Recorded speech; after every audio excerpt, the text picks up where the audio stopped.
காஞ்சிபுரத்தில் 123 ஆண்டுகள் பழமையான நீதிமன்றத்தை பழமை மாறாமல் புதுப்பிக்கப்பட்டு உயர்நீதிமன்ற நீதிபதி அனிதா சுமந்த் ரிப்பன் வெட்டி திறந்து வைத்தார். இதில் உயர்நீதிமன்ற நீதிபதி கிருஷ்ணன் ராமசாமி மற்றும் சட்டத்துறை அமைச்சர் ரகுபதி பங்கேற்பு. காஞ்சிபுரத்தில் ஒருங்கிணைந்த நீதிமன்ற வளாகத்தில் 1901ஆம் ஆண்டு முதல் செயல்பட்டு வந்த முதன்மை மாவட்ட மற்றும் அமர்வு நீதிமன்றத்தில் பல்வேறு வரலாற்று சிறப்புமிக்க வழக்குகள் தீர்வு கண்டு மக்கள் மனதில் நின்ற ஒரு நீதிமன்றமாக செயல்பட்டு வந்தது. இந்நிலையில் பழமையான நீதிமன்றம் சிதிலமடைந்து கட்டிடம் பயன்படுத்தப்படாத சூழ்நிலையில் இருந்த நிலையில் இந்த வரலாற்று சிறப்புமிக்க நீதிமன்றத்தை பழமை மாறாமல் அதே பொலிவுடன் சீரமைக்க வேண்டும் என வழக்கறிஞர்கள் கோரிக்கை வைத்ததன் பெயரில் மீண்டும் புதுப்பித்தனர். இந்நிலையில் 123 ஆண்டுகளுக்கு முன்பு இருந்த தோற்றத்தின்படியே புதிய தொழில்நுட்பத்துடன் ஆங்காங்கே தேவையான வசதிகளை செய்து கட்டி முடிக்கப்பட்டது.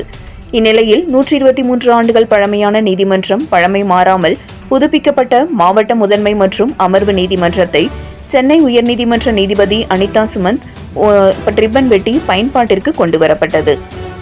இந்நிகழ்வில் சென்னை உயர்நீதிமன்ற நீதிபதி கிருஷ்ணன் ராமசாமி மற்றும் சட்டத்துறை அமைச்சர் ரகுபதி, சட்டமன்ற உறுப்பினர் எழிலரசன், மாவட்ட ஆட்சியர் கலைச்செல்வி ஆகியோர் கலந்து கொண்டனர்.